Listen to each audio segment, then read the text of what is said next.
We did it. Here we are, a blockbuster year. It's purely sexual. I'm so glad you made us do this tonight. Welcome everyone to episode 7 Oh, jeez. of a Sorry. blockbuster year. This is a special Thursday night live episode. I was traveling yesterday. I landed in Vancouver at just after 3 o'clock, and then there was insane traffic and an accident, and it took me over 3 hours to get home yesterday. So Oh even no. if even if we wanted to try to do something yesterday, I would not have made it home in time. I'm So glad. I'm glad I'm that to be glad here we're on a here Thursday. tonight. Glad to be here on a Thursday. Jay is a tad under the weather, but he's here. He's ready to talk SNL.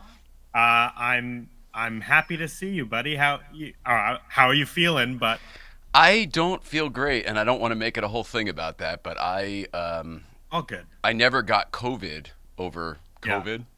yeah, Amazingly, it was a miracle. Never got it. And then just the last couple of days, I've been feeling run down. But I've been hitting it really hard lately, bell to bell schedule. There's just so much to yeah. do in life, trying to kind of spool back up.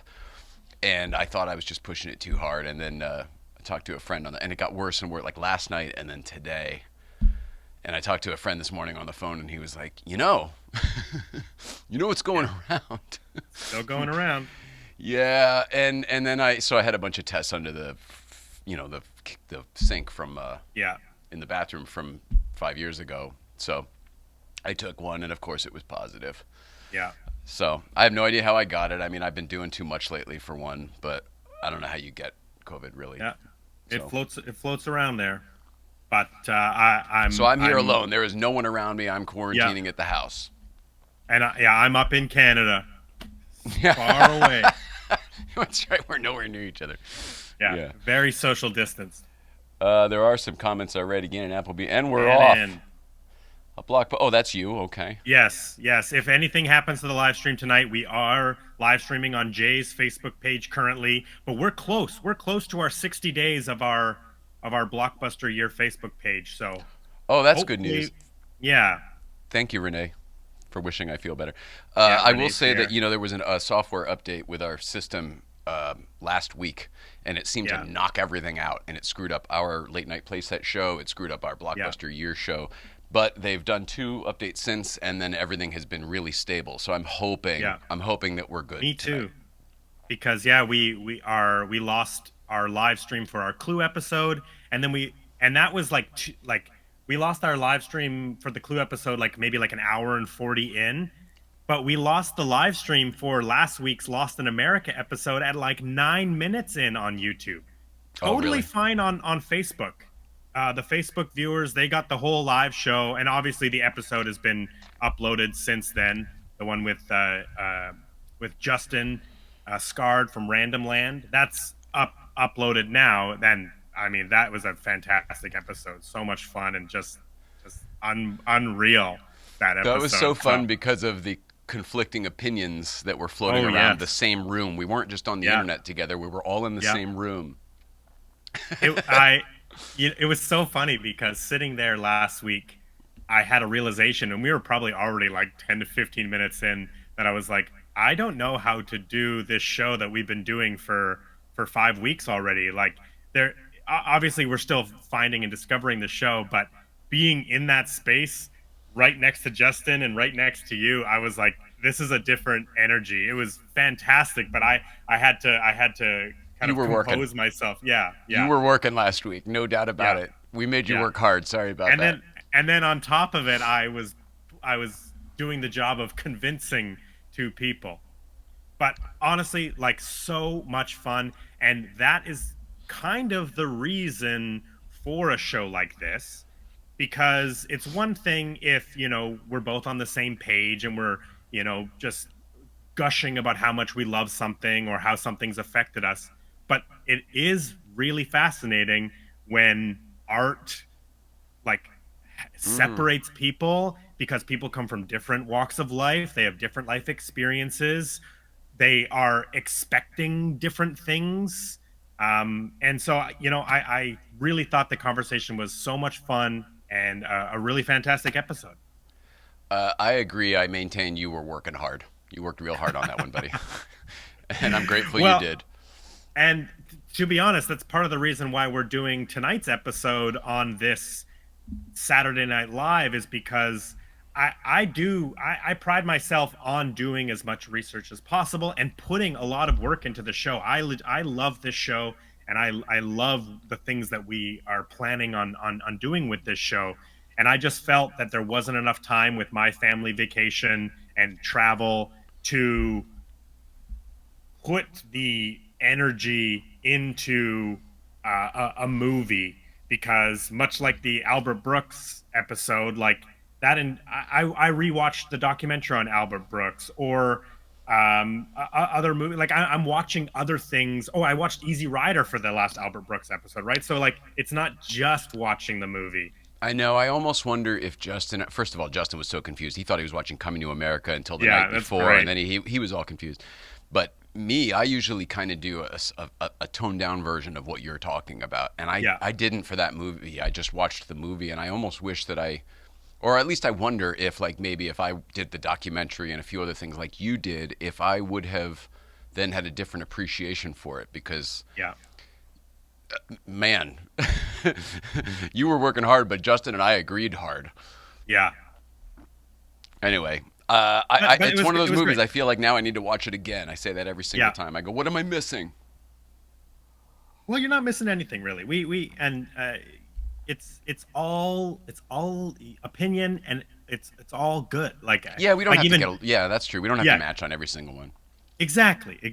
But I just thought this would be sort of an easy sort of topic that we could discover broadly talking about Saturday Night Live because it just so happens to connect to a very famous year of the show, which is known as the Weird Year, season 11, the 85-86 But yeah, season. 1985 years, so you're on brand still. We should. Yes. If this one is a broadcast year. What do you mean? I mean, that's the name of this particular episode, a broadcast year. Oh, I see. I thought that was terminology that you had. Felt the same way about Enemy Mine, just meh. Well, Yeah, yeah, I think we all kind of agreed on that one. yeah. Ooh, egg drop soup and lemon ginger tea sounds great because I do have a tiny bit of the throat scratch. I Also, you know what just it is? Did you ever have COVID, Brandon? Yeah, I had it. I had it once. Ironically, it was given to me by next week's guest, which we'll announce at the end of the show. That's funny.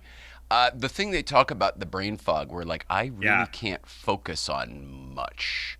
If yeah, I was doing other things, I wouldn't have been able to do the show. But because I've yeah, literally been laying on the couch in and out of sleep all day, it was yeah, like no problem.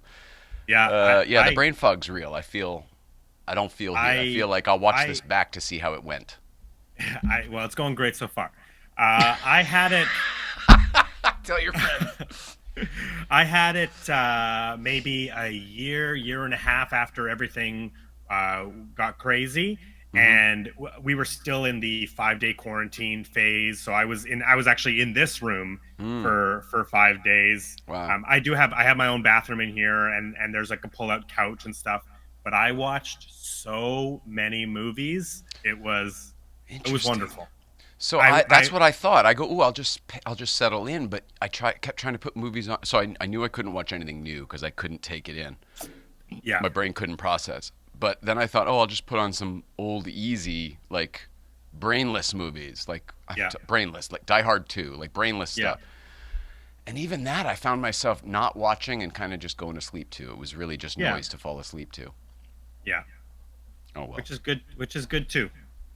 Thanks for being so supportive. But The regardless, I'm actually glad that you not only wanted to do this an episode this week, but then also kind of push me too because I think the consistency of us showing up is really what this is all about.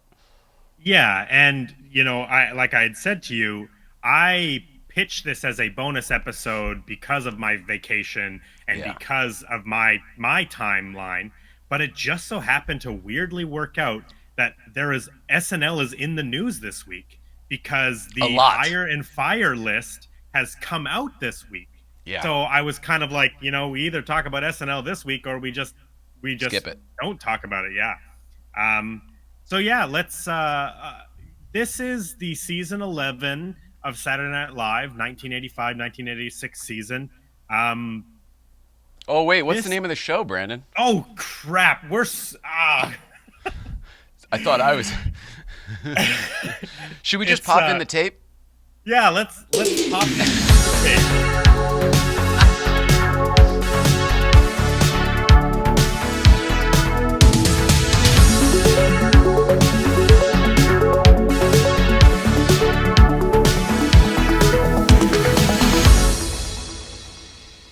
Piece of cake.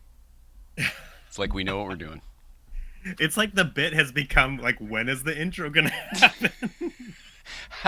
How many minutes in before they realized Yeah. they didn't play the intro bit? Yeah, I guess Justin probably holds that record because we were what, like 30 minutes in before we played the intro. Well, in all fairness, Justin's a hard one to wrangle because he's very Yeah, excitable anyway, and then whenever he gets here, he loves this so much that he just yeah, geeks out. yeah, for sure. Um, so yeah, we're going to be talking about Saturday Night Live for a bit of time here. Um, Maybe let's begin with your connection to Saturday Night Live, Jay. Okay. Uh, you worked at 30 Rock. Hmm. I know that you worked on the first season of Conan, but a couple of times on a conversation, you've dropped that you worked on Saturday Night Live. Yeah, it's funny. My adult me realizes that there was a difference.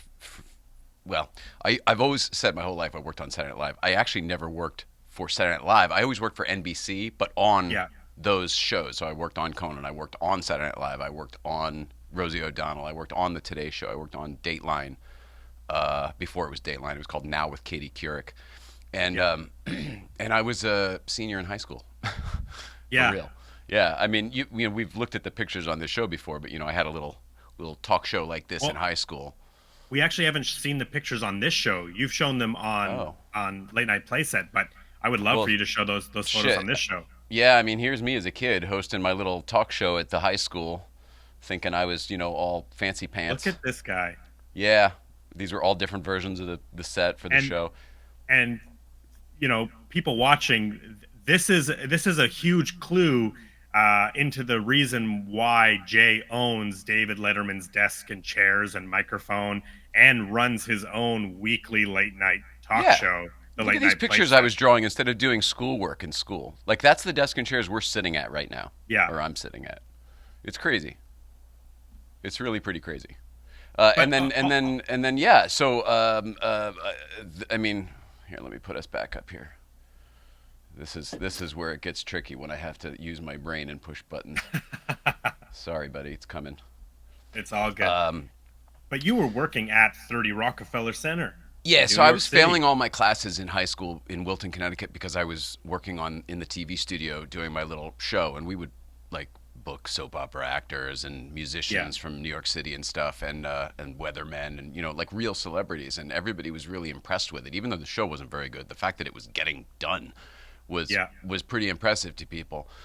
And so the school set up an internship with me where on junior year, where I would go down to the local in Norwalk, Connecticut. There was a local News 12. They did a bunch of live shows a day, but it was a little local television station, and I interned there. And then senior year, and I even started doing my little rinky-dink show down there at one point. And then senior year, I had already been down to 30 Rock a bunch because of my aunt knew Paul Schaefer, and she always got us tickets. And Conan had just started. Anyway, one thing led to another, and I ended up getting facilitating an yeah, internship of my own there. And so yeah, senior year, not every single day, but a bunch of days a week, I would go down to 30 Rock and be a. I wasn't an intern for them. I was a production assistant, I guess, because they didn't have an internship program for what yeah, I was doing because I was in the technical side. They saw that I had an aptitude and an interest in all of this, the cables and the audio and all of the technical stuff. yeah. So yeah, I did. Senior year, when everyone else was, figuring out what the prank would be or what they're going to wear to graduation, I was working on Saturday Night Live. Yeah. It is crazy to think about right now. But yeah, and all those shows.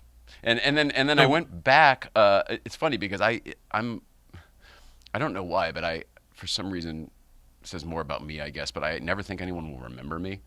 And then yeah, so anytime we ever went back to 30 Rock later in life, like I went a bunch. I used to freelance there after my dad died and stuff. So I would day play and stuff. But yeah, call it 10, 15 years later, going back with my wife Nicole and seeing the few people that were still there from my day, yeah. and they all remembered me. Like Joey Abig from Conan remembered me. He's like, "Oh, we used to have some great times," and some SNL people remembered me, and they ended up. We went back for. It's funny. I just pulled this up for our show the other day, but I'll pull it up here too.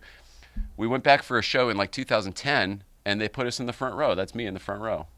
Wow, what episode is that? That's Rosario Dawson, so whatever that would have been. And it was Okay, Fleet Foxes was the band. And Chris Rock I'm is the one who definitely got gonna us look that up. tickets. Oh yeah, Yeah. And then so where's my the pen? girl to my left with the boots that's kind of a little bit closer to camera, that's Colleen Yeah. Londano. She was a producer on Everybody Hates Chris. She also used to be Chris Rock's assistant, but most importantly for our story, she's the one that introduced my wife and I. Oh, cool. And that's Yeah. Nicole on the far end, like kind of looking down. And It's and actually you're not. and It's actually not, but a okay. lot of people think it's her. It sure looks like her. Where is she? I didn't know her yet. Oh, sorry. Okay, I see. I see. That's a different girl. She doesn't have a name right now for our purposes. I see. You hadn't met Nicole yet, but I see you. I see you in the front row there. That's Yeah, super plain as cool. day. So I made Yeah, Kristen Wiig at the store. I can't remember how or why it came up, but that was right before the cold open. Obviously, that was the monologue, and I made Kristen Wiig laugh right before the show started. wow.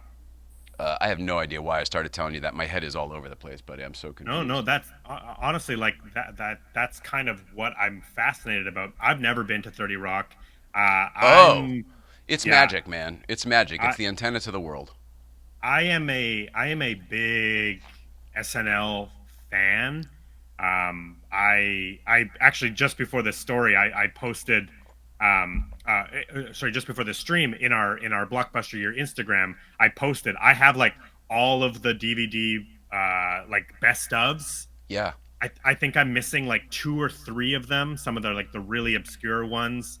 like Uh, the Chris Farley's, the Will Ferrell's, the all of yes, those. Okay. but I have the Funhouse cartoons. I Oh have wow. like these ones here. Actually, I pulled like these DVDs here, Wow. the Yeah, best John of. Lovitz. That's obscure. Yeah, and then this one You I think I don't know forgot that? that I I know had. that. Oh, that was Martin Short, wasn't it? Yeah, this one I forgot that I had that I didn't see, and I feel bad because I didn't have time to watch this documentary. But this is like a 2-hour documentary on SNL in the '80s, which Hmm. maybe there's some fun facts in here. But And then um, I just realized too. You're right. There was a couple of here's pictures. Sorry to keep doing this, but here's me no, back no, as a kid working at the first set of Conan. yeah, That look was at most people don't even remember that set. the camera in the lower bottom has the late night with Yeah, the Conan original O'Brien. logo. Yeah, The door in the back of the set does too. yeah. And then I like have here's a the I today have a this. shirt that I found at the thrift store with that old logo. Oh, cool. Yeah, they used to give them to us. We had a bunch. And then this was the puffy shirt set from the Today Show when it used to be upstairs from Seinfeld. Oh well, Wow. doesn't matter. They were just loading No, them. it's I love it. I think it's so cool that like your connection to this stuff. So when you were a production assistant on SNL, do you remember what years that was? What cast? Yeah, I sure as shit do. Are you kidding me? Yeah, it was the end and the beginning. Speaking of a transition year, it was 94, Yeah. 95. So I saw the end of um, Chris Farley, Wow. Adam Sandler. I feel like Chris Rock was there. Maybe not. Incredible. But it was the end of all the. Remember, they fired like a whole. The show was just killing, and then they Yeah. got rid of everybody and everything for like the '95, I guess, year, and then that was Will Ferrell and Sherry O'Terry and Nancy Yeah. Walls and um, Molly Shannon and David Koechner and Daryl Wow. Hammond, like all that year where they changed the set from the Yeah. old set to the streetscape, and they fired G.E. Smith, the guitar player, Like it literally felt, other than the space, it felt like an entire new show than from one year to the Yeah. next. There were only a couple And carryovers. I think Spade might have stayed, or maybe Spade was gone too. I think Spade stayed. There was a few people that was stayed. was Norm Weekend Update at that Hmm. point? Yeah, yeah, Yeah.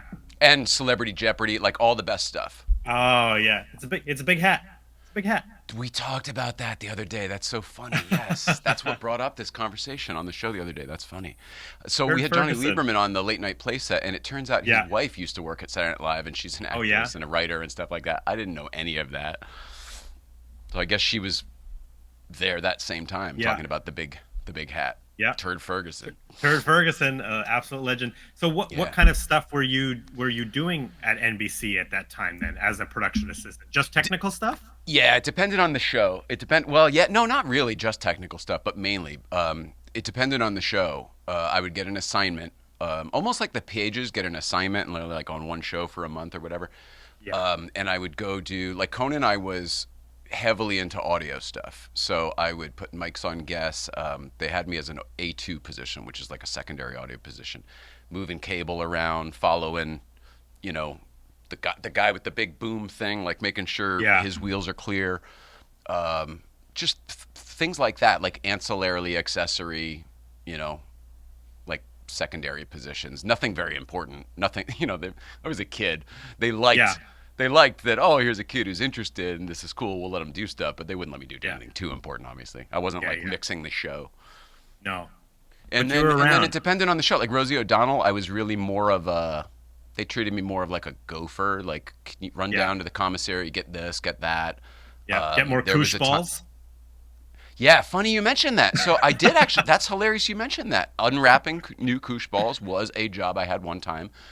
Also, in the nature of bizarreness, she had Barbara Streisand on once. Yeah. And there were two things that happened bizarrely for that appearance. One was we had to shift the home base around because Barbara would only be photographed from one side, which meant they had to Interesting. switch the desk to the other side and the chairs to the other side, which seems like it wouldn't be a big deal, except that you then have to light around all of it. Like everything's Yeah. different. Yeah. So it was a huge deal. And then I didn't have too much to do with that other than observe it. But the other thing they did for Barbara was they flew in like I don't even know the number. I'm going to guess and say 10,000, but it very well may have been more than that. It could have been 100,000 white roses.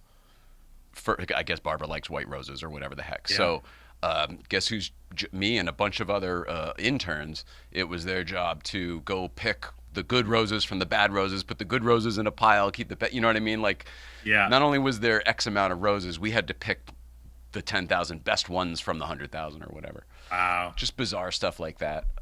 Saturday Night Live, I found myself doing a lot during the week and then very little during the show. Yeah. Again, I think it comes down to liability and what can this person, what are they actually contributing? Or are we doing them a favor by letting them Yeah. stay here? So Yeah. like I'd be running around all week doing stuff. And another thing too is I really, really wanted to learn. So I was like a sponge. So I would just kind of find a dark corner where somebody was doing something, and then I'd be like, "Oh, hi, so I'm Jay. I'm, blah, blah, blah. I'm working over there, blah, blah, blah, but what's Yeah. this all about, or whatever?" And I'd learn about, from cue cards to lighting to whatever. So cool. Just the The just the paint fact that department, you're the set dressing yeah. department, the set creating department, the frick Eugene Lee and the well, I think he's since passed away, but it used to be Eugene Lee was the production designer, and watching all the sets come in because they bring them in across the street, which goes down and underneath 30 Rock, and then up the freight elevator. It was really complicated how it all worked, and I was Yeah. fascinated by all that. So Yeah, I'd I mean, just take it like all in. if people don't actually know, like SNL and these the Rosie O'Donnell and Conan and all these, they're it's a studio built in like a high rise, Hmm. whereas in like Los Angeles, studios are one level in a really big building, all Standalone, on yeah. yeah, all on ground level. But Yep. because it's New York City, you have to build up. So Yeah. there's so many more complications in moving stuff around or like Well, it. everything you said is true, but beyond that, that building was originally built for radio. That entire Yeah. complex was built in the days of radio. I mean, it's Radio City for fuck's sake. Yeah. Yeah. So, and 30 Rock and Radio City and the rest of Rockefeller, that side of Rockefeller Center, were all built and developed at the same time. So those studios, they were built to hold audiences, Yeah. and they were built to have, audio capabilities, but they never were meant to have sets and lights and all of that other stuff. And so they've all Yeah. just been, you know, kind of made into magic over the years when they were never supposed to be used for that purpose. If that makes Yeah. sense. But you're Yeah. right. It's like kind of like Severance, because you go in these hallways and these elevators and everything is very bizarre, and then you go through one door and all of a sudden you're in some famous space that you've seen 1,000 times. Yeah. Yeah. So is 8H, is that like the eighth floor? Or is Mm-hmm. that just okay? Yep. And then it's So like Studio H? Is that what 8H yep, is? that's the code. Okay. You broke the code. Okay. Yeah. And So 8G is right next to it. That used to be Rosie. It used to be Donahue. Then it was Rosie. Now it's Seth Meyers. oh But it's on the wow. same hallway, that checker floor hallway that everyone sees Yeah. going to SNL. On one side of that is all SNL backstage production and everything, and on the other side of that is Seth Meyers. Man, I guess I've never really thought about how big 30 Rockefeller, the building, is for it to Well, have multiple studios on a floor. there are multiple studio floors. The third floor Yeah. is a studio floor. The sixth floor is a studio floor, and the ninth floor and the eighth floor, excuse me, is a studio floor. And most of those, well, 6 and 8 are 2 stories each. So the sixth floor studios are the sixth and seventh floors, and the eighth floor studios are the eighth and ninth floors. So like if you go to Oh, SNL of course. as an audience member, you're gonna enter Yes. on 9, and then you go Yes. down into the bleachers. Whereas Yes. the studio floor is on 8. Same thing That with makes sense. Conan and Jimmy Fallon. I've never really thought about that. Yeah, of course it's like a Yeah, two story because you need the height, but also right. yeah, your audience is up there, your Yep. booth is up there. Sometimes, yep. Yeah, wow. See, that's the insight. That's what's so cool. I've I'm just a spectator, right? I mean, nobody has ever asked me to explain this stuff before, believe it or not. So it's kind of fun, I guess. Also, I'm remembering it in a very funny way because my head's a little odd. I'm wondering. Oh, that's nice. Thanks. I just love that that's the comment that got left out. Hi, Kip. Go to bed. Thanks, Don. Yeah, Don Giller after from he's the finished his episode. Don. What's that? I said you can go to bed after you finish the episode. Don Giller is of the Don Giller Letterman YouTube channel. If anybody knows that YouTube channel. Is that who we were talking about last week? Because I Yeah. pulled that Albert Brooks clip. Yeah, you pulled it from his YouTube channel. Exactly. Yes, thank you, Don, for compiling all that stuff. I watched almost all 2 hours of those Albert Brooks David Letterman appearances. Yeah, he does he's working for the actual Letterman channel now, so he can't Yeah, do the uploads he used to do, and I'm happy that they have what they have, but I'm also kind of bummed out because he really yeah, was killing it with what he was doing. But there are plenty of things to see there. yeah. Well, let's get into this topic a little deeper. So season 11 of SNL started in 1985 and went off into the 1986 season, and it's known as the Weird Year, and part of the reason behind its like significance is Lorne Michaels, the original creator of SNL. He had been gone since 1981, right? He Yep. created the show. It premiered in 1975 with Chevy Chase and Dan Aykroyd. Go ahead. Well, I don't want to cut you off, but if you've seen the movie Saturday Night, Saturday Night, yeah. Lorne is constantly soft arguing with another executive named Dick Ebersol. Do you remember Yes. those scenes? Yep. Philip Yeah. Seymour So Hoffman's son. after the 5 years, Dick Ebersol took over the show.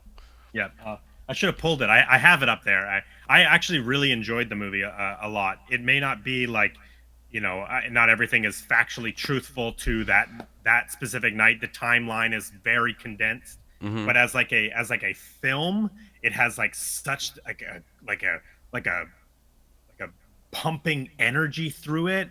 Yep. It's like chaotic. And Personally, I think it's a better Birdman than Birdman. that's a good way to put it.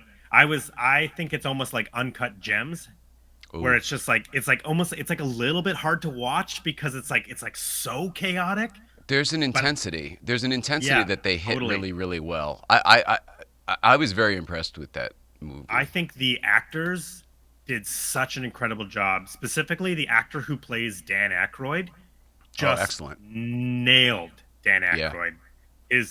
The way Dan Aykroyd talks, that I wish I knew his name. I didn't think I we don't would know talk any of about. their names, and they're all impressive. So I looked at all of them and I go, I don't know. And then they start talking and embodying the person. Yes. Oh, it's so impressive. So And I impressive. I think that there is something to be said about portraying a notable person versus portraying a notable comedian, because not only do you have to be convincing as the person, but you also have to be funny. Mm. Like there is something special about the casting of those people, because they're all funny but also playing famous funny people. It's Well, really yeah, interesting. you're right. And they're replicating funny moments and scenes that we've Yes. already seen and know they're funny. So how do they make them fresh and funny? Yes, and I don't know, but you're right. They nail that part. if they don't deliver on Chevy Chase's funny while he's doing Weekend Update or doing the sketch, then it falls apart. My only if I had to make a complaint, and it's not really a complaint because I don't think we could as an audience deal with it being any more of a pressure cooker. Yeah.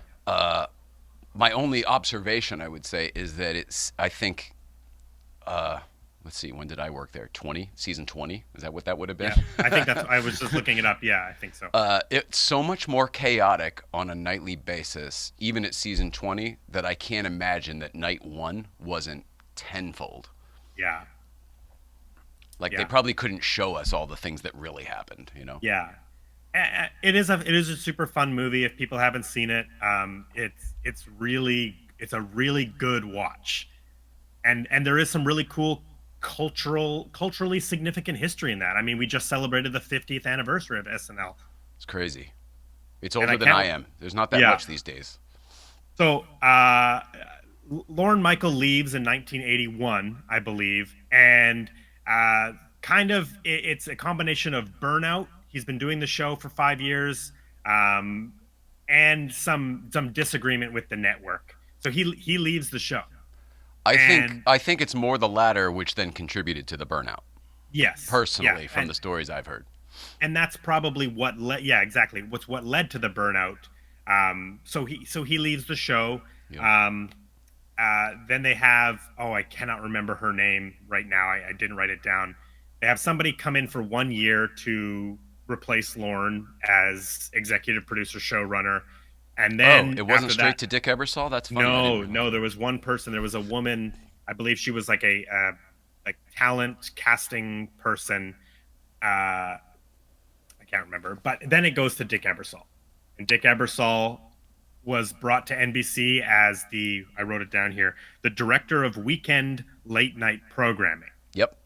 And you remember what And the so, reasoning was, right? Because yes, weekday programming was Johnny Carson back then, yes, and they and had their then own. David Tebbutt, I believe, was the executive in charge. yeah, and Saturday night, you were saying, and they actually convey it in the movie, is when they ran or they did reruns of old Johnny Carson episodes. Yeah. Until Um, Johnny wanted, as a contract negotiator, he was like, "Throw those reruns on Monday night. I can have an extra 3-day weekend." yeah, So they were like, "Well, what do we put on Fridays?" Enter Lorne Michaels. yeah, yeah. Sorry if I'm So talking over you, buddy. no, no, no, no, no. So in 1985, they bring back Lorne Michaels. They convince him to come back. The show is doing fine, Yeah. yeah. SNL has always been like fine or good, right? Like there's lots of great stuff. Yeah, famously ebbs and flows based on the cast and what's going on. So they bring back Lorne Michaels, and his big decision is to start fresh. Yep. And in the '84 year, he basically gets rid of Martin Short, Billy Crystal, Christopher Guest, who people know from like Spinal Tap and Waiting for Guffman, Harry Shearer, who's also in Spinal Tap and Simpsons, Jim Belushi, Julia Louis-Dreyfus. All of those people were on the '84 season 10 cast, and he basically just cleaned house and started fresh.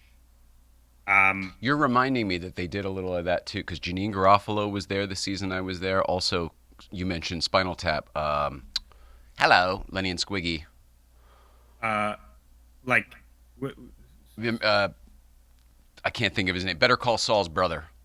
oh, Michael McKean. Michael McKean was on.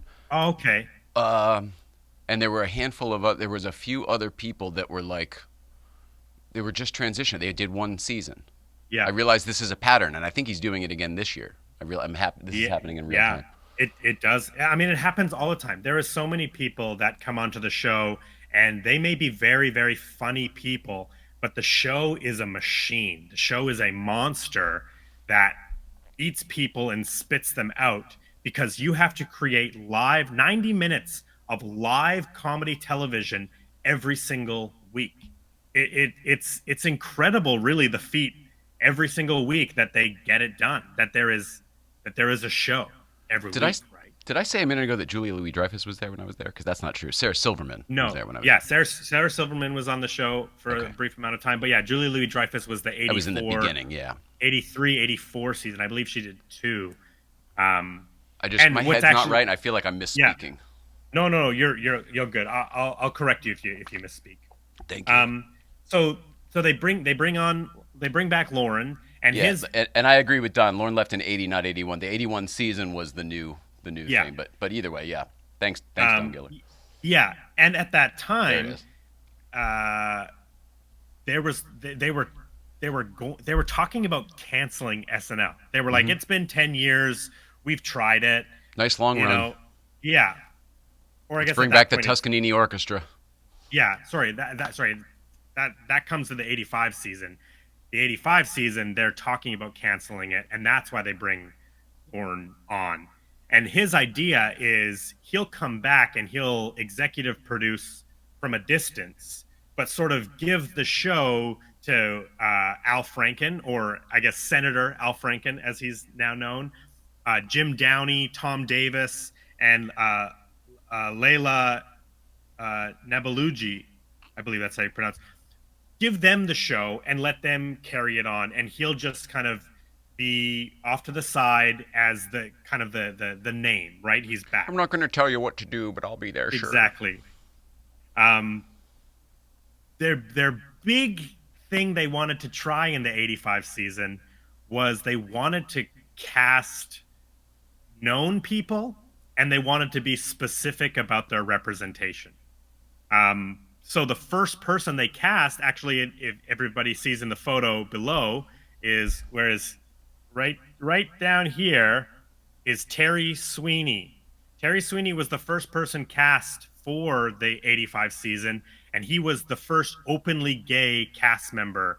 And they were being purposeful with that representation. They Hmm. wanted that voice, and then they went after Danica Vance, or sorry, Denitra Vance, because they had never had a black woman as a Right, cast member. So right.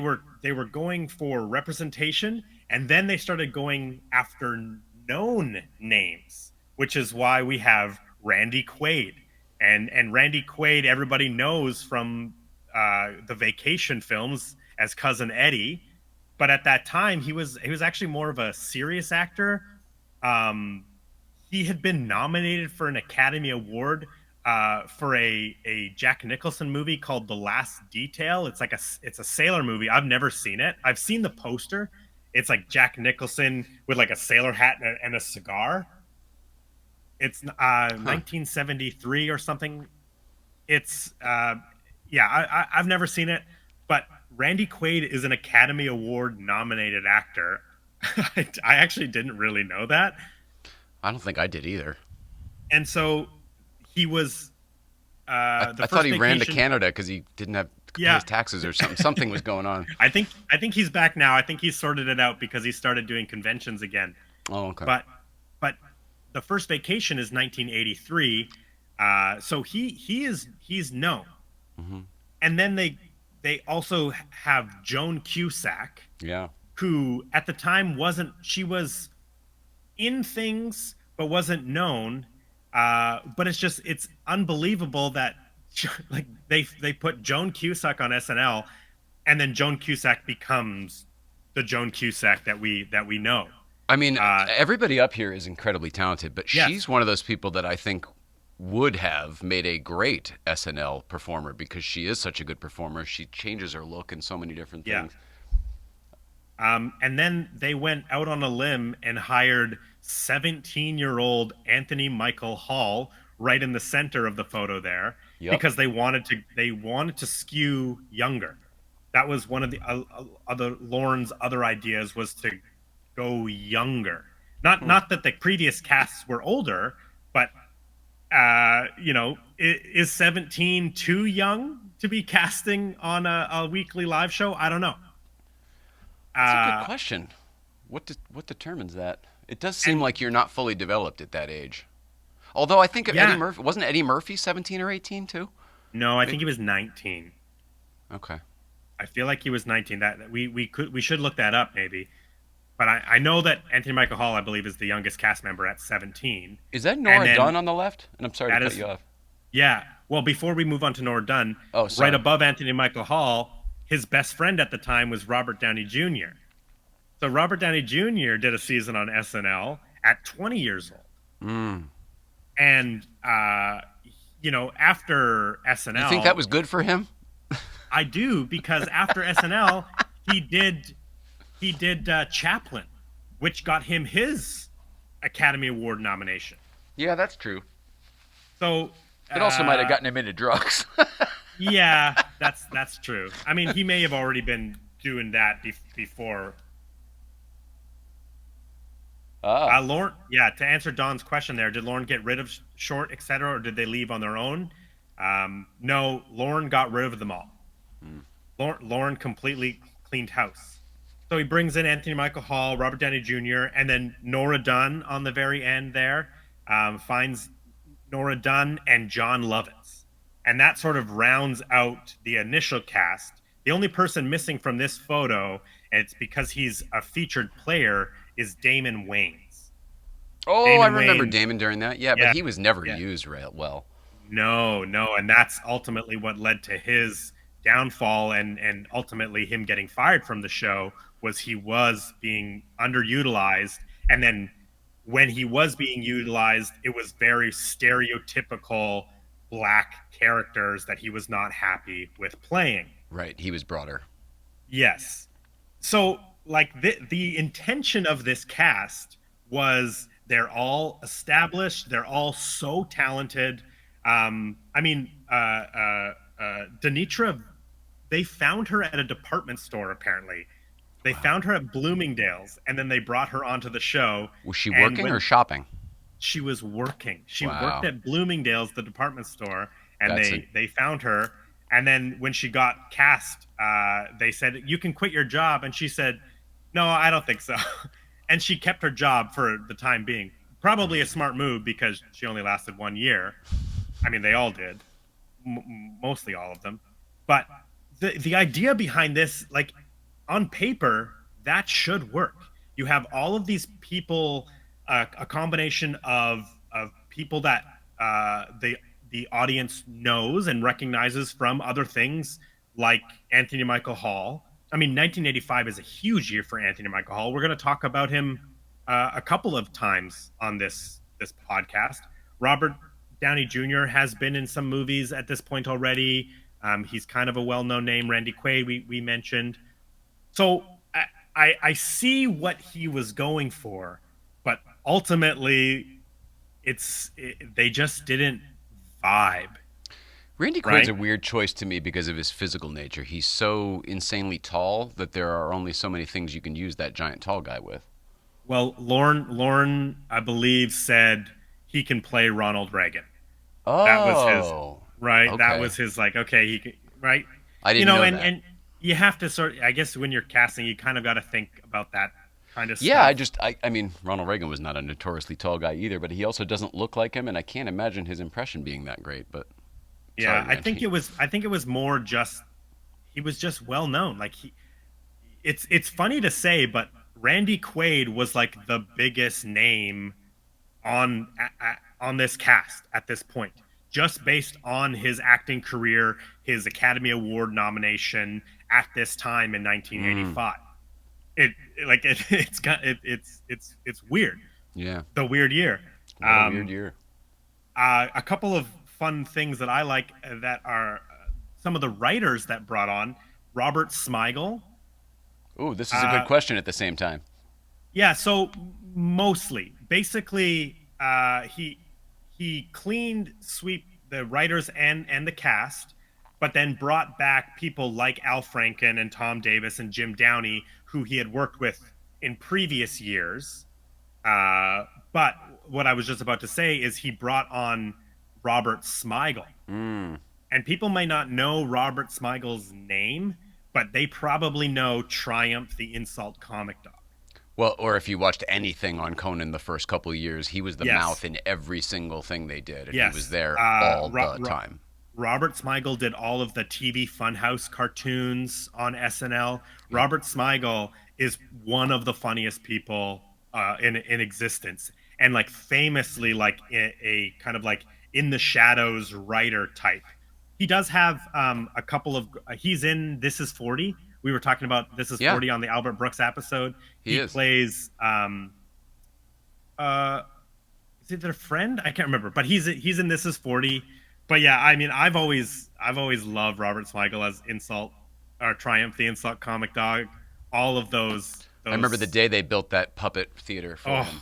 I remember the day they did it. I remember the day they did it. I remember the day they wheeled it in and got approvals and yeah, changed things, and then had to like change the curtain and then brought it back in, and then they started using it. I have I It's have crazy. watched I have watched the Triumph like at the Phantom Menace Star Wars Episode One video so many times. He Which one just of these buttons calls your mother to have them pick you up? yes, exactly when he's interviewing Darth Vader. Oh man, an absolute legend. Years ago, Renee and I went to a comedy festival in LA, Festival Supreme. It was Jack Black and Kyle Gass from Tenacious D. Like it was their comedy festival, Mm-hmm. and Triumph was one of the guests. So Oh, we got to hilarious. see Triumph live. And Robert Smigel was like behind like it was like a puppet show thing. Like he really was behind it Yeah. doing Triumph. Conan came out, Sarah Silverman, Eric Andre. I think that they were all special guests at this Triumph show. So cool to see in person. Um, that the '85 season also brought in two Canadian comedy icons from Kids in the Hall. Did you ever watch Kids in the Hall? Yeah, of course. I'm the Okay, chicken lady. Ah! so Mark McKinney I and also worked Bruce with Mc. David Foley on Oh, okay. News Radio. Oh, I didn't see. I didn't know you worked on news radio. That's so cool. I love that show. And Bruce McCulloch Uh, came to read for us on Everybody Hates Chris once, but he didn't get the part. so people might know Mark McKinney now from Superstore, the TV show Superstore. He plays Glenn on Superstore. He's Oh. so funny.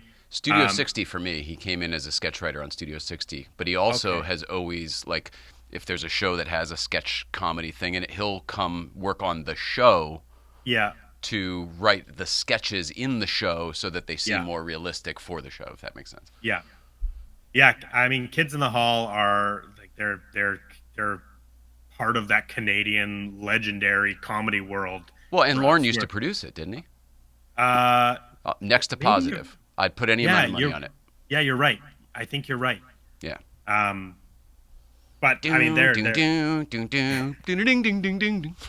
every time I go to Toronto, I walk down. I believe it's Queen Street, and Mm. that's where the Rivoli is, which is this famous Toronto venue, and Hmm. that's where like Kids in the Hall started. And so Oh every wow. single time I walk by it, and I just marvel. I just look at this brick building with this yellow and black sign out front and go, "Oh my God!" Like that's where Kids in the Hall started. I agree. Of all of those sketch comedy troupes, they were unique. They really Yeah, were unique and just doing their own thing. Also, so solid. Some of the other ones, like even SCTV, it seems like it's hit and miss. The Kids in the Hall ones are all just fucking wins. That head on the yeah. table bit cracks me up every single time. I feel like, and this is like I love both SCTV and Kids in the Hall, but SCTV to me seems like wacky, goofy, silly, whereas like Kids in the Hall has that, but there's like this like weird like smart level above all of the Yeah, silly I agree with and all of that. There's an and intellectual level.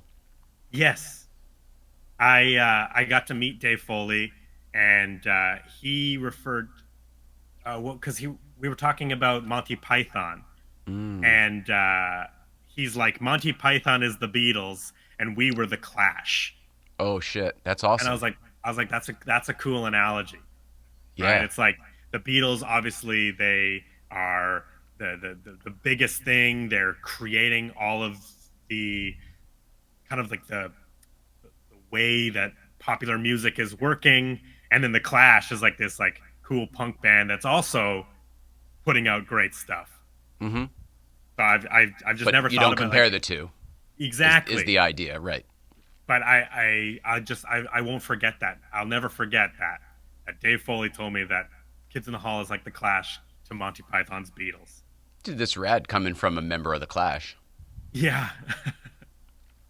um. Yeah. So the casting was done. They had their writers, and then they started doing the shows. And the first episode was Madonna, and I haven't really seen any sketches from that first episode, but apparently it's really dark. It's Yeah. really cerebral. It's really like it nothing like is meshing. Nobody's vibing. A lot of this information comes from a Peacock documentary that came out last year called Beyond Saturday Night, and they did an episode on this Ca- 1985 Called the Weird Year, right? called The Weird Year. And that was the first time I had seen actually some of that Madonna, Hmm.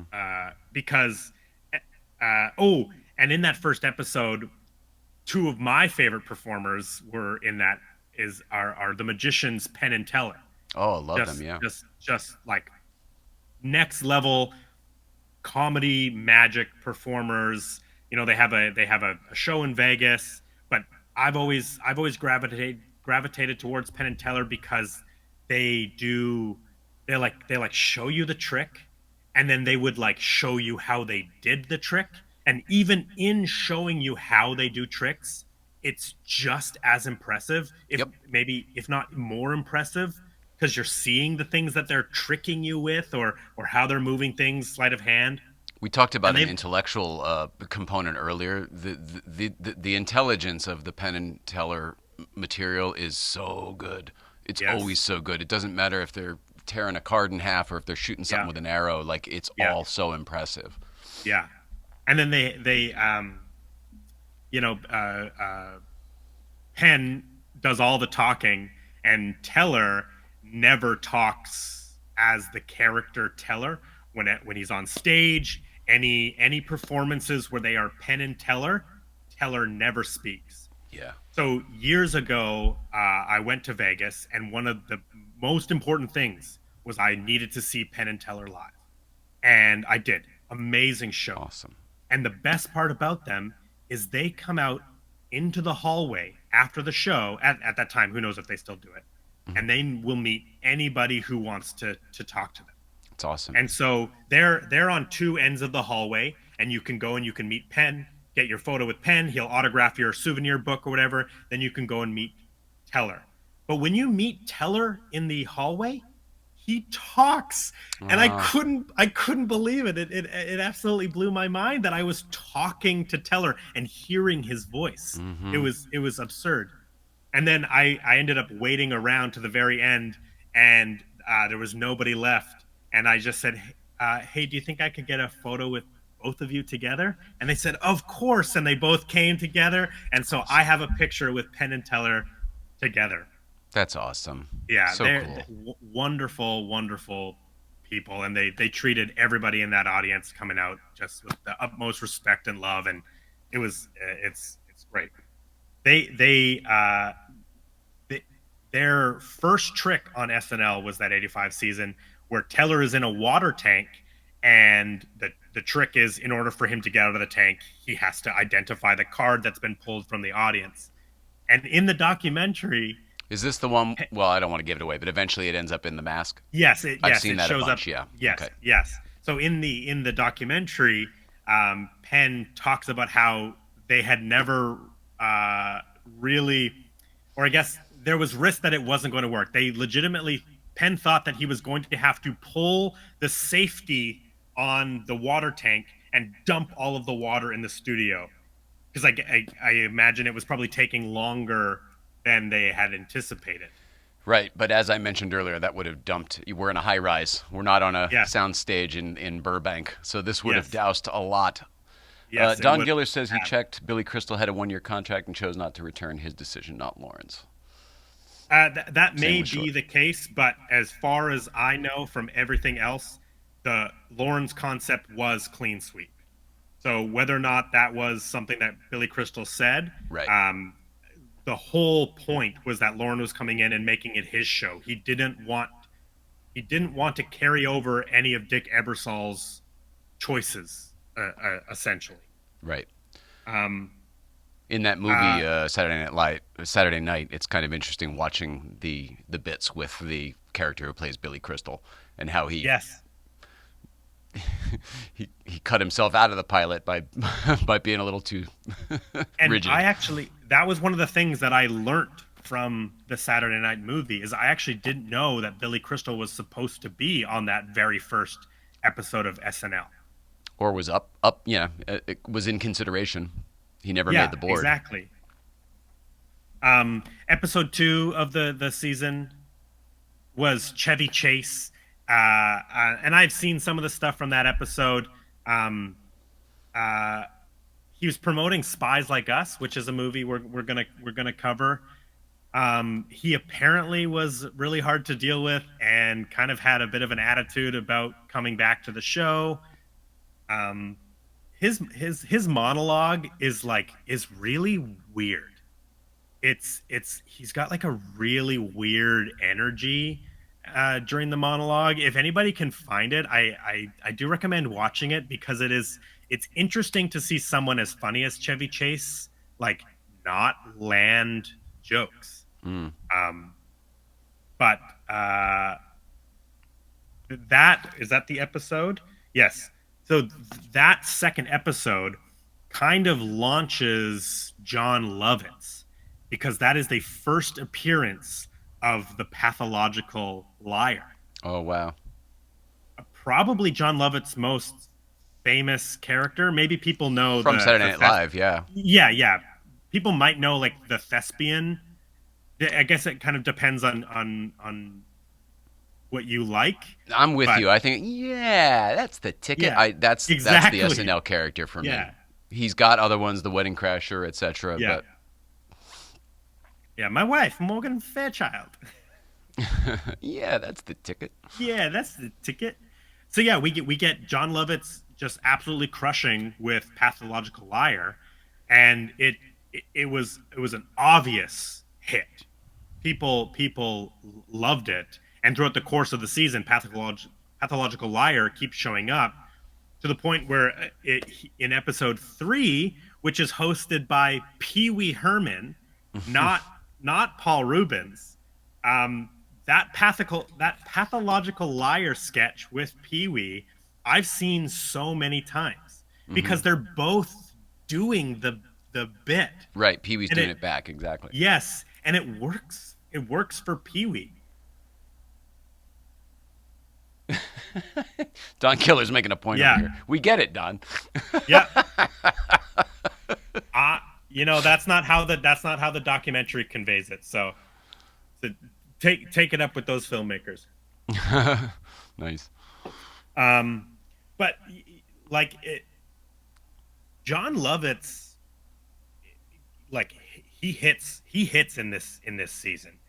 So it's so interesting that this is known as like the weird year or like a huge misfire, but yet we get somebody from it that Hmm. is as iconic as What? John Lovitz is, right?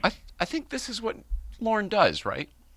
This is kind of Lorne's magic that happened in the beginning and then not in those 5 years he wasn't there. He's Yeah. kind of able to see people that have a spark of some sort, and then somehow they cultivate it into something we like. Well, and I've heard people say like what he does best is he finds his quote not ready for primetime players Right. and he prepares them and gets them ready for prime time. Gets him over the hump. Right. That was the original Exactly. premise 50 years ago. Yeah. So something happened with this cast, with the writers, where things just weren't meshing. Yeah, the Pee Wee and the Pee Wee episode in itself is kind of just like this interesting time capsule because how often in the history of SNL does a character host the show? Because Other then than Pee Wee, I don't know that I could think of that. Not because now maybe you the have to case. write this character in all the sketches and he doesn't like change costumes Don like Giller, you in weren't there. You can't quote fact. What is your source? Why don't you quote your source? And watch the last detail and earn some cred. All right, Don Giller. He's mad at there's you a for lot of stealing his YouTube video the other day. hey, his credit. I didn't edit out his credit. His credit's in there. There's a lot of movies out there, Don. We can't watch them all. Um, where are we here? Oh yeah. So yeah, like it's really interesting to have Pee Wee come on and host the show as Pee Wee. But it's a very very fun episode. Hmm. Um, we also have not pictured in here is Dennis Miller. We forgot to talk about Dennis Miller because Dennis Miller comes in the '85 season, and depending on who you are, I think Dennis Miller is probably in a lot of people's like top three for sure of Weekend Update hosts. Hmm. You don't you. I'm trying to think what it would be for me. I don't know if it would be in my top three, but it I mainly know be. who my number one is. Go ahead. Norm Macdonald. Same here. Yeah, that's a no brainer. Yeah, but then Um, because of my life and the years that I was watching Saturday Night Live, I'd probably say Kevin Nealon before that, just because he was there. yeah, I don't know that he was he so great. It's just that that's like the one I was consuming. And then I go back to Aykroyd and Curtin back in the beginning, you know. yeah. For me, it's Norm Macdonald, and then it's the current Colin Jost, Michael Che. Oh, all right. We're Oh, talking. I mean, yeah, there's been some good ones. Tina Fey and Amy Poehler, Tina Fey and Jimmy yeah, Fallon. Yeah. yeah. I would go. Oh, I So all love of a Tina sudden, and Dennis Miller's going down my list. well, I love Tina and Amy, but I think I like Seth and Amy. And I like Seth Meyers a lot, but I think I really enjoyed the Seth Meyers Amy Poehler dynamic. And then maybe Dennis Miller, but Dennis Miller is just he has such a unique delivery He that does. he's iconic in my mind. But yeah, Norm Macdonald is leaps and bounds above everybody. My favorite Weekend Update anchor. In the episode 4, John Lovitz hits with another the Master Thespian, which we had talked before. Acting, right? That's just like a thing people still say that they may not actually even know came from SNL and that John Lovitz, John Lithgow episode of 1985. Hmm. Um, what else do we got here? That's fun. Oh, Tom Hanks, first time he ever hosted was in the 1985 season, and obviously, like Tom Hanks goes on to be one of the best SNL hosts of all time. Um, at the time of the documentary, he asks how many times have I hosted, and it's 10. So Wow. he like apparently what people really saw from Tom is that he wanted to be in the writers' room. He wanted to be fully involved in the whole process of the show from start to finish. And what they say in the documentary is that he was one of the first hosts to ever do that, to Mm, want to be involved in the show in a creative way. And that just speaks to him as a comedian and as a comic actor. agreed. I feel like I'd be that way too, mainly because I just want to take it all in.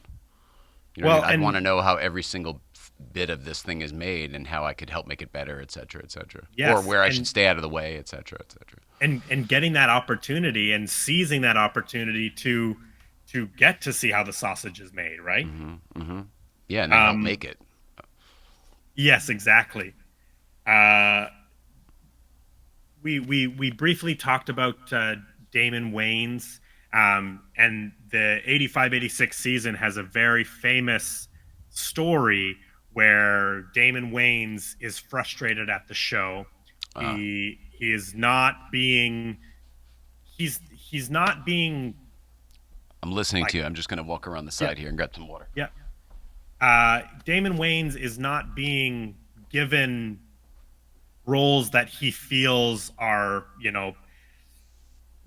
good, right? He's being given these very, very stereotypical African American characters, and the stuff that he's putting on the show is kind of getting kind of put down, or the writing staff is not really into it because they're not understanding it from like cultural standpoint. And so Damon Wayans famously changed his character live on air. They were doing a sketch. It was oh, we can't hear you, Jay. Sorry, I'm coming. Whatever. I'm, Yeah. forgive me. My refrigerator is super slow with pouring the water. Um, that's something you do not do. If you did it at Yes. dress, it goes to air. You don't switch. You don't Yes. change things. The That's the like that'll golden get you the canned in golden a heartbeat. exactly. The golden rule of live television is no surprises, right? Well, it's a At, Lauren thing too. It's a Lauren thing because it's a very or it's a. I think it would probably, if anybody's a live performer, it probably would come natural to you to think, ooh, I'll tank something, not tank, but I'll hold back or something during the dress so that I can really get the splash during the live. That's yeah. like the first thing you don't do. They tell everybody. but but people do it. Like people like famously Christopher Walken did it with the cowbell sketch. Yeah, but you don't tell Christopher Walken no. You know what I mean? Like I'm talking about more the Yeah. cast members. Yeah. I mean, and that's what led to the Sinead O'Connor controversy. Is during her dress rehearsal, The Pope, she ripped up a different photo. I can't remember what photo she ripped up in the rehearsal, but then she switched it to the photo of the Pope for live air. right? Um, oh, And they never got invited back. El- yes, Elvis Costello switched songs. Oh, Uh, seriously? That's a bold yes, move. Like he Sinead start. O'Connor. Exactly, Yeah, Andy. exactly. Elvis Costello started playing one song and then stopped and played a different song. And then the rumor was that he was banned from SNL, but I guess that was kind of more of a rumor. And um, but ultimately, like with live television, you don't surprise people because there is some control that live television producers want, right? And if you're going to go off the rails, that just shows them that you're going to do it again, and Right. so they have to get rid of you. So, It's like a uh, dog who bites somebody. It's like, oh well, they yeah, bit somebody. Now they're gonna definitely bite somebody yes, again. totally.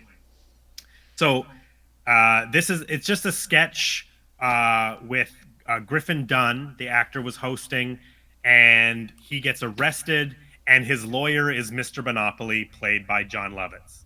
Very, very funny. He comes in with like a get out of jail free card. Great, Monocle. great. Yeah, exactly. Great costume on John Lovitz. It's a great like idea for a sketch. And Damon Wayans was just one of the arresting officers. He was interrogating Griffin Dunn, and during the dress rehearsal, did it, performed it. He's a kind of a straight man in the scene, and for Hilarious. You air, would use that terminology. oh, that's yeah, that is funny. For air, he decided, based on his frustration of all the previous episodes, the things that had been written for him, the way he had been, some of his stuff has been turned down. He decided to put on a stereotypically effeminate gay voice, That's his and story. My story is he's quitting on air. that no, that's what he says Oh, he in the did. So he doc. knew he was going to get fired. Yes, he Oh, did okay. it. Then yeah. He did it to get fired. Got it. Got it. Got it. He I'm sorry. yes, I did watch that documentary when it first came out, but yeah, that was 6 months ago, and I don't really remember. And yeah. I'm not well. No, he was fed up. He was frustrated, and he knew that doing something like that was going to lead to him getting fired, and it did. The second he walked off stage, Lauren was standing there waiting for him, and said, like, You know that's it, right? yeah, I have to. I'm afraid I have to let you go." And so Damon, yes, exactly. Damon Wayans was let go from the show. He did come back to do stand up on the last episode. It was, Oh, do you see that one? yeah, January 14th, 1984.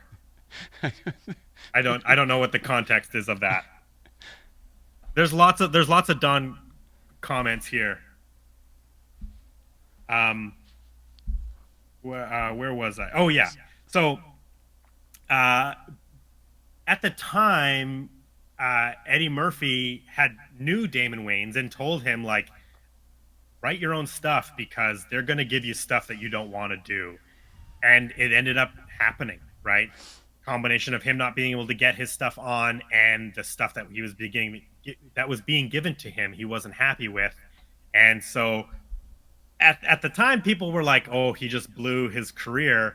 But what's funny is that, like, he ended up having a massive career after it, right, with all his movies, In Living Color, I'm right. one of those people who found the tape "I'm Gonna Get You, Sucker" when I was a kid. Don't know Yeah, how. I don't know how I got it. I didn't buy it. It ended up at my house, and I wore it out. I watched it so many yeah, stinking times. So I knew him from that. But man, In Living Color was massive in the '80s. yes, It was the first thing to take on SNL and stay on the air. yeah. Well, I think it was more the 90s, wasn't Oh, In I Living guess so. Color? Maybe Yeah, late yeah. '80s, early '90s. Yeah. And we got Jim Carrey from In Living Color. I mean, come on, like, without In Living Color, I mean, we Jim Carrey, probably, it was inevitable. Jim Carrey would have been somewhere else, but Yeah, but he blew up on In Living Color for sure. oh yeah, Fire Marshal Bill. I always think of the oh, what is, I can't remember the white rapper's name, but Jim I don't Carrey did the remember either, but I always credited. I loved how they did that. Informer. Like SNL always had one black guy, and I love how In Living Color Yeah. did one white guy. I just thought it was Yes. great, so great. Yeah. Yeah. Did you know, this is one of my favorite fun facts? But in the movie Liar Liar, did you know that Fire Marshal Bill makes an appearance? I can't remember. I love that movie. I love the outtakes. Overactor. Swoosie Yeah. Kurtz. Oh, it's so good. That's a In great movie. Tell me when. I don't remember. At the very end, after everything has happened with the plane, Hmm. and they're pulling Jim Carrey off on the stretcher. Oh There's yeah. there's a crowd of people in the background, and one time they cut to I think, like, Carrie Elwes, and can't remember the actress's name right now. Maura um Tierney, also from News yes, Radio. Mortina, yes, thank you very much. And you can see, because there's a bunch of, like, fire firefighters running around with the plane, you can see Fire Marshal Bill in the back with a microphone, and he's got his lips up and everything. I never knew that. I own this movie. I'm gonna go watch it Yeah, and look for that. That's yeah, awesome. In fact, you that's a can great see. movie for me to watch later Yeah, there you go. because I know it so well. It's a Looking really for. nice, good message in that movie. Oh yeah. Oh, that's right. My internet's going up and down, so this may be a duplicate. January 14th, '84 host, Father Guido Sarducci. No challenge there. We believe you. Can't find the relevance. Yeah, I don't know. Shoot, I wonder what he means. Oh well, go ahead. There's a lot of comments. I'll have to read them all later. All from Don Giller.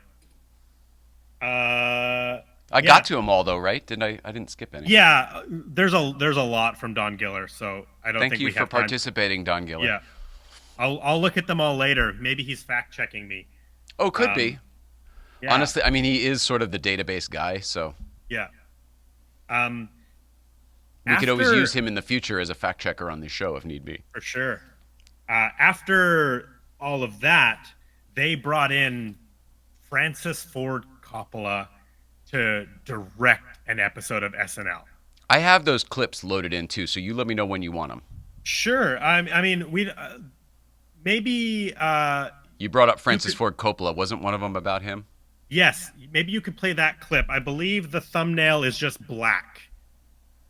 If you're looking, because there's one that is like a New York skyline, which was the original cast intro, and then there's one that has Angelica Houston as the thumbnail. There should be I one. think I know which one it is, but it's not black. But let's just see if this is it. Oh, Yes, there it is, black. yeah.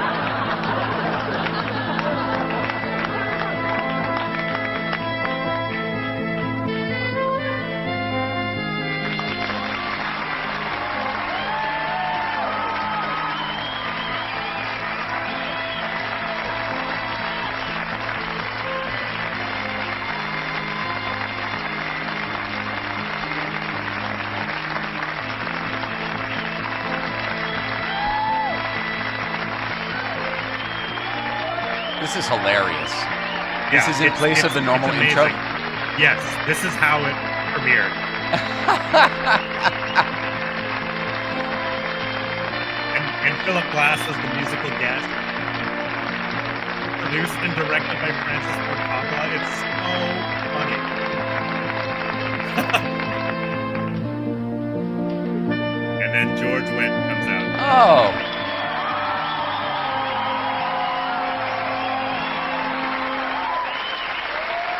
wow.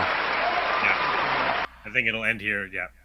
Wow, that is cool because I knew George Wendt. That's cool. I didn't know that. That's awesome. Yeah, so this is a very, very famous episode of SNL because that was the bit. The bit was that Francis Ford Coppola came in and wanted to direct the show. No, you're And not so chopped liver, Andy. no, so he So he are both Godfathers out at this point that he directed? yeah They would be, right? yeah, I think so. Yeah. um and he's in the show, like he's playing himself in the show the same way that Lorne plays himself in the show, and he's giving direction.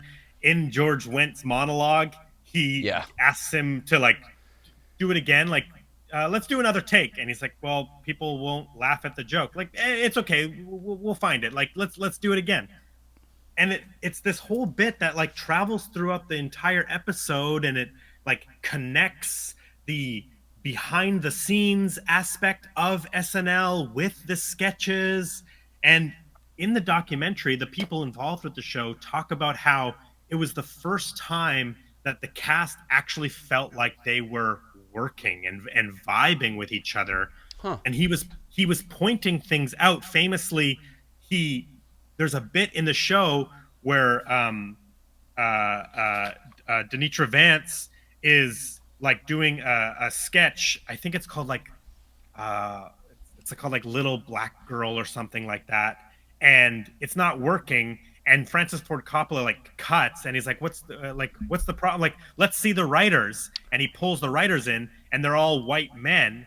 And he says live on like air, "How come there's no black women writers on this show?"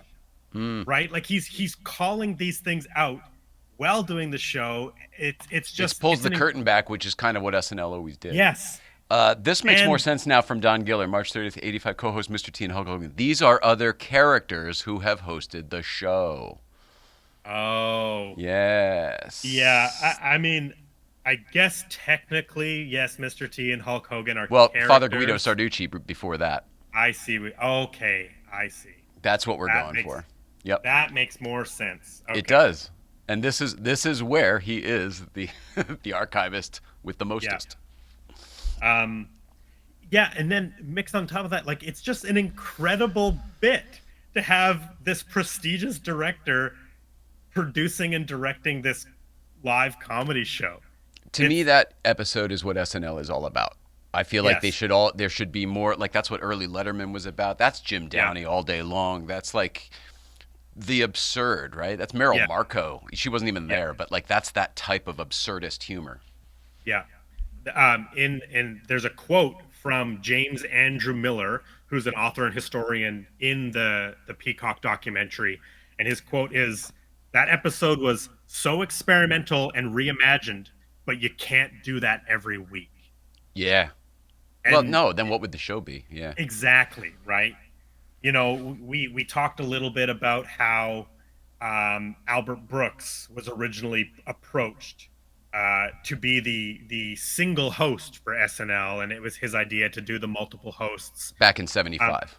yes, back in '75. At one point, Billy Crystal, they were talking to him about doing. He was going to be the permanent host, and SNL was going to be a monthly variety show, Hmm.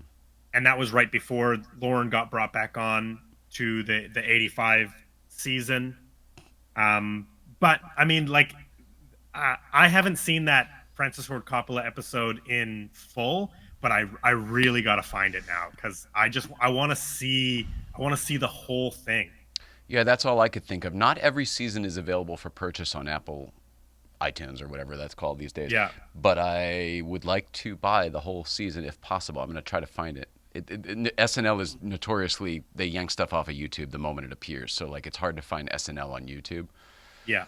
unless Well, it's really well hidden. and even in Canada, we can't watch SNL's YouTube channel. That there's certain sketches we can't watch, and we can't watch any musical performances No, right. because all of the rights, the The usage licenses. rights, Yeah, all the licenses, they only extend for America, for right. U.S. audience. So if I want to watch like an SNL clip, sometimes I have to like turn on my VPN and all that stuff just to find specific sketches. And even like if I don't watch SNL live or even my live recording, um, if I go to watch like even on demand from our Canadian syndicate, which would be like like Global TV up here, they're the ones who play SNL live. But if you watch it on demand, there is sketches and musical performances missing Hmm. from those on demand episodes. Hmm. So I always record It's that or way try here to too. watch it live. Oh, really? Yeah, I don't remember. I don't. Yes, we haven't had Hulu in a while, but I know when they were on Hulu, I think the sketches were there, but the musical guests were gone. But if you watched it on Peacock, I think they're there, but not other It's very tricky. And then Yeah, usually you can tell by the runtime. Some will be an yeah, hour and some will be 41 minutes, and you go, oh well, there's no yeah. musical guest. They've cut Yeah, something obviously else things are out. missing. Yeah. Yeah, And I'm a big part of it is just the music licensing. Their licensing must be for like a broadcast use, yeah, right? yeah. It's probably all they ever needed all those years, which is how they were able to get away with it. But nowadays with streaming, it's all Yeah, convoluted. yeah. And then uh, ultimately, like the I'm laughing because here's the last one. Like Sinead O'Connor, yes, you were right, Andy. And then what am I? Chopped liver. So if there's one missing in there somewhere, these are the only two blue ones I have from you. well, here's the thing: Andy is on Facebook and Dawn is on YouTube, so they're not seeing each other's comments. Oh, that's true. They're only seeing them on the show. Yes. Okay, well, I think I'm getting to them all, unless Um. they're not all in here. Yeah. The the the season, kind of continues. It's doing okay, um, but ultimately at the end, they have a very very famous ending to the Oh my season, God, so good. and it apparently was Robert Smigel's idea to set the cast ablaze and make it a mystery. So, do you want to run that other clip that I sent you? I think I've it's got like three. It's 3 minutes long. Yes, there We- are two. Now I don't know which one it'll be. It's a crapshoot. All right, I'm gonna press one. You can say yes or no. Yep. Nope. Hey, That hey, this is the hey, one. Hey, good show, everybody. Yeah. this is the end of the Angelica Houston Billy Martin All over but the good nights, huh? episode. Oh, it's hard Wow, to believe Angelica we're not gonna Houston, get Billy till next Martin. October. Yeah, Wow. Billy Martin was Oh, and the every Yeah, cast I'm gonna member's miss in all this you scene. this summer. Hilarious. yes. Hey, There's Damon Wayans. He was brought back for the final for next episode. year. Wow. Hey, does anybody smell gasoline? So that's Billy Martin. He stupid. was the manager of the New York Yankees, I believe. on fire, that's what I'm doing. What do you mean? What do I mean? Listen, Michaels, if I'm fired, then I'm taking the cast with me. Billy, are you crazy? If you set the cast on fire, they won't be able to do the show next year. That's The, right, Big Sean. the turn to camera is genius. Yes. I've got to go in there. Look at those green screen effects. What are you doing? I gotta wave goodbye. Don't ask any questions, John. Just go downstairs to my limousine and wait for me there. The one guy we're saving. Hilarious. Exactly. John Lovitz was the only thing that was there's working. some candies There's Mark and McKinney on the chocolates to dress far you up. right Help behind yourself. Lorne. Great job. Sends the writers into the room that's ablaze. Is Billy Martin around? Poor Angelica. Oh, is that George Clinton back there? Yeah. In the that's Parliament Funkadelic? Parliament. Yep. Billy, are you okay? I never felt better. Well, Billy me Martin too. is all Good night, singed. everybody. Good night. And then this is the famous bit here. Who will survive? Who will perish? And then everybody's name has question mark during the credit.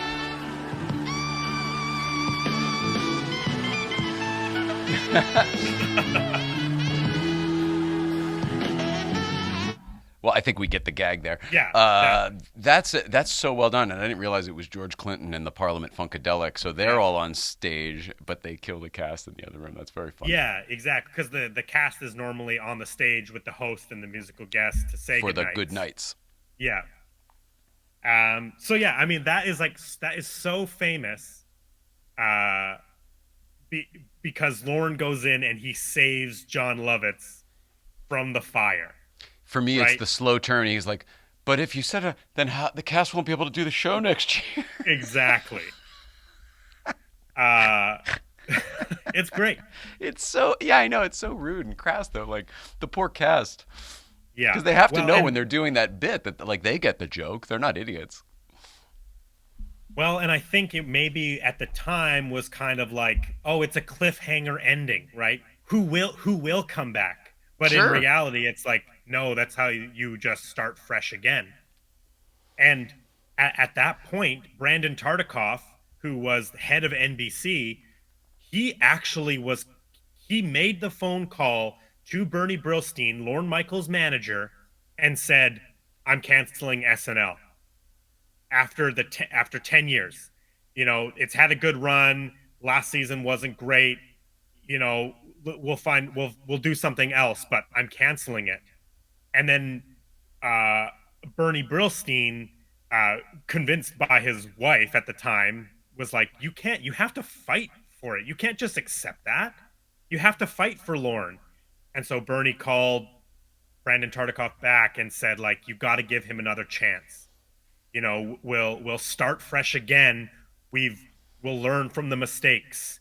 And they did, because the next year is Phil Hartman and Dana Carvey, Jan Hooks, Kevin Nealon, right?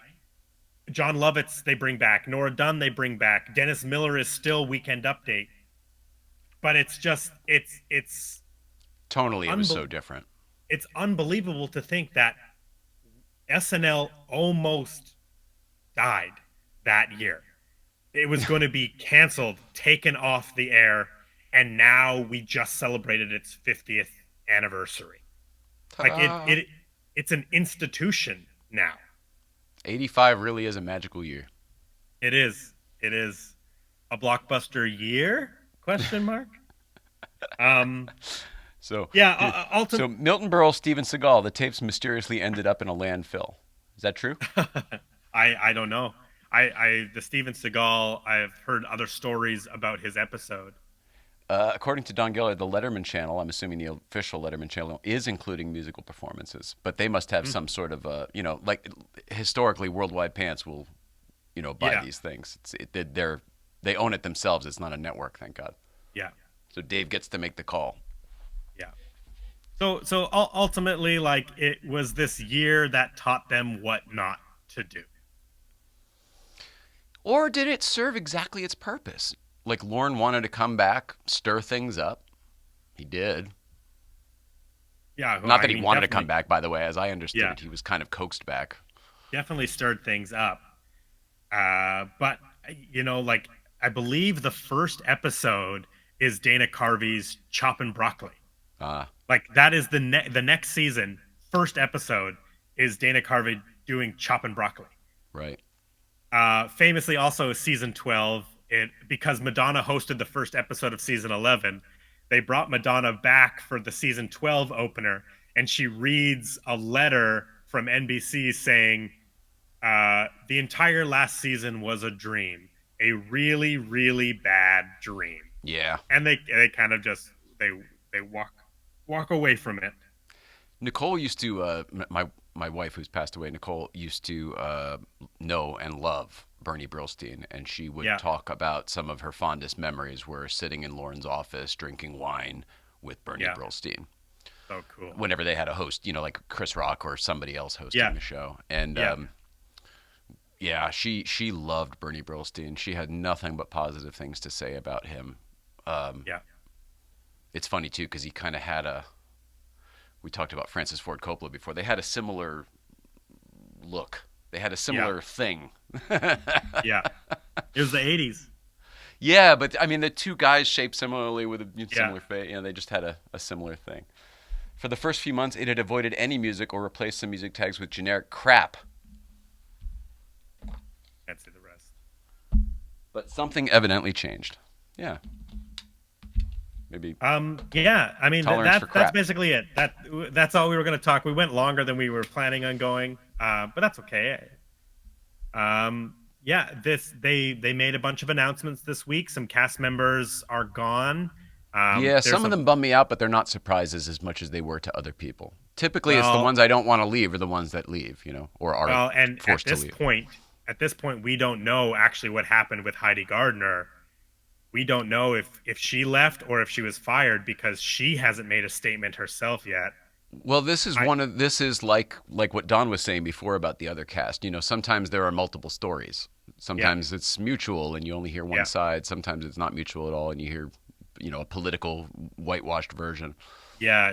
Her exit she was on a podcast saying that, it's hard to come up with, I think I'm done. I don't think I'm going to come back because I'm not motivated in the same way. But was it David?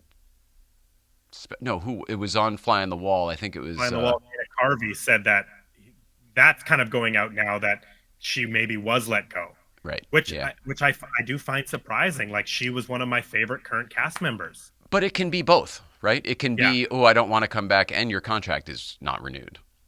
Yeah, exactly. But I love Heidi Gardner, and more than that, what I'll miss more than Heidi Gardner is Nicole and I used to laugh at this every single week was the way Daryl Hammond would say, "Heidi Gardner." There were a few names he would just really Don Pardo up, like Andrew Dismukes. Yeah. Heidi Gardner. Can't believe I will miss her. I'm very excited. There is a cast member that was announced. His name is Jeremy Culhane, and he is an improviser in LA at UCB. I'm a big fan of this streaming service called Dropout TV, and he is an incredible improviser and one of the funniest guys I've seen. I've got to see him live one time. So funny. I'm so excited for him to be on the show. Oh, good. Yeah. Well, that provides hope. Historically, like back in '94, I was so bummed to see all of the Adam Sandler and David Spade and Chris. I was so bummed, and Chris Farley, watch all those people leave. But then, even though the new season was so new, it became the new good. Like those Will Ferrell, Sherry O'Terry, Molly Shannons. That I have faith I'm not. Oh. Saturday Night Live's over. This is it. It jumped the shark. Yeah. At this point, I don't know if they'll ever let go of it. I mean, once Lauren's not around to fight for the show, I don't know. Yeah. I don't know. And then I'll pose a question to you that Nicole and I used to debate all the time. Who takes over when Lauren leaves or retires or dies or whatever? Yeah. If Seth Meyers didn't have a show, he would be perfect for it. Obviously, Tina Fey, I think, could do an incredible job at it. Yep. Anybody else? Those are the two that I've always heard other people throw around. And I think Seth Meyers would not happily, but I think that there would absolutely be a world where late night goes away or becomes something else and Seth Meyers takes over Saturday Night Live. He's not my pick, but that wouldn't surprise me if it did happen. I don't think the show would keep him from doing it. Yeah. Especially now that they're just canceling those shows left and right. Yeah. I mean, currently. I have a weird one. Okay, go for it. That most people don't see coming. I say it's Kenan. I say Kenan's been around so long now, and he's in Lauren's ear, that I wouldn't be surprised if there was some sort of like, boy, I keep going from sweats to hot. If there was some sort of like Tina Fey, Kenan Thompson kind of show running partnership. Yeah, I agree with that in terms of like he's been around it the longest and probably absorbed the most from Lorne. Mm-hmm. But I don't know if Kenan has the right producerial mind. Mm-hmm. That's where the Tina and or the Seth come in. Yes. And truthfully, like Colin Jost could also be great because he was head writer for so long. Do you think he'll be back? I don't know. I really hope so. Like I don't know. I don't know if I'm ready to like lose Michael Che and Colin Jost yet. I look forward to Weekend Update probably the most in episodes at this point. Yeah, me too. But meanwhile, I'd be surprised if they both came back. Yeah, we'll see. I do have to shout out one more person who got cast because Please. it's. I'm wearing this shirt for you, by the way. Look at me, Roots in Canada. Roots Canada. I wore my Andy Samberg Hot Rod shirt for tonight. Rod Kimball, stuntman forever. Nice. Oh, but I have to shout out Veronica Slowakowska. I've been following her on Instagram for a long time. Her Instagram is called Veronica is Cool, and she makes the funniest, awkward, weirdest internet videos. And she's Canadian. She's from Ontario, and she is the first Canadian cast on the show since Norm Macdonald. Wow. So I personally think Jeremy Culhane and Veronica Slowakowska are perfect fits for the show. Just based on some of the people that are there right now, like I'm really looking forward to both of these people working with Sarah Sherman and Dan Bulla.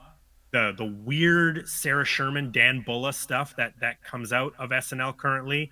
I'm so excited for them to be in that kind of weird little esoteric avant-garde world that SNL puts out. I don't disagree with you, but I'm beginning to sweat through my clothes, so we have to wrap it up. Okay, that's great. I'll say my personal favorite cast is the Andy Samberg. It's the 2005, 2009 era. The Kristen Wiig's, the Lonely Maya Island Rudolphs, Boys, that whole thing. Lonely Island, Bill Hader, Jason Sudeikis, Will Forte. Those are my people. Those are good stuff, yeah. Yeah, and Keenan's there too. That's right. Since Tim Meadows since Tim Meadows left the show, I think Keenan's been on ever since. Yes. I remember seeing Tim every week, and at the end of each year, it'd be like, so, you see him in the parking garage after we're going to the rap party or whatever because we all parked in the same place. Yeah. And I'd be like, so what do you think? He's like, well, we'll see. And every year he kept coming back. That is a perfect segue to next week's guest and our episode. Perfect. Because next week we are going to be talking Rambo First Blood Part 2, and our guest is going to be my friend Paul Sun-Hyung Lee, who people may know from the TV show Kim's Convenience, Oh, wow. Avatar on Netflix, but he's also in the Star Wars universe as Captain Carson Teva in The Mandalorian, and he was just recently with Tim Meadows. Their characters work together. What the heck? So next week, Paul Sun-Hyung Lee is going to be on, and we're going to be talking about Rambo: First Blood Part 2. We did not write that segue. That worked out very No, well. all of this, like these coincidences, they're happening to this show. So I love it. Don Giller wants to know if SNL is still on the air. I think it's still on the air. He doesn't watch TV anymore. Since Letterman went off the air, he doesn't watch TV Yeah. anymore. I love All you, right. buddy. I'm sorry that I'm not No. well, but I am not well. This went way longer than I thought that we were going to go talking about SNL. So thank you for doing this episode tonight. I wish you the best, and I hope you get better. And I will see you next week, Wednesday at 6:00 on a Blockbuster year. Regular channel, regular time. Exactly. All right. Thanks for being awesome, man, and thanks for interviewing me about SNL. I hadn't thought about that Yes. stuff in a long time. Well, sleep well, eat some of that egg drop soup and that ginger tea, and feel better. Thank you. Thanks to everybody at home for watching. We love you. This has been a Blockbuster year, right? Thank you. Can I push the button? You can. We're Take done. care, everyone. See you next week.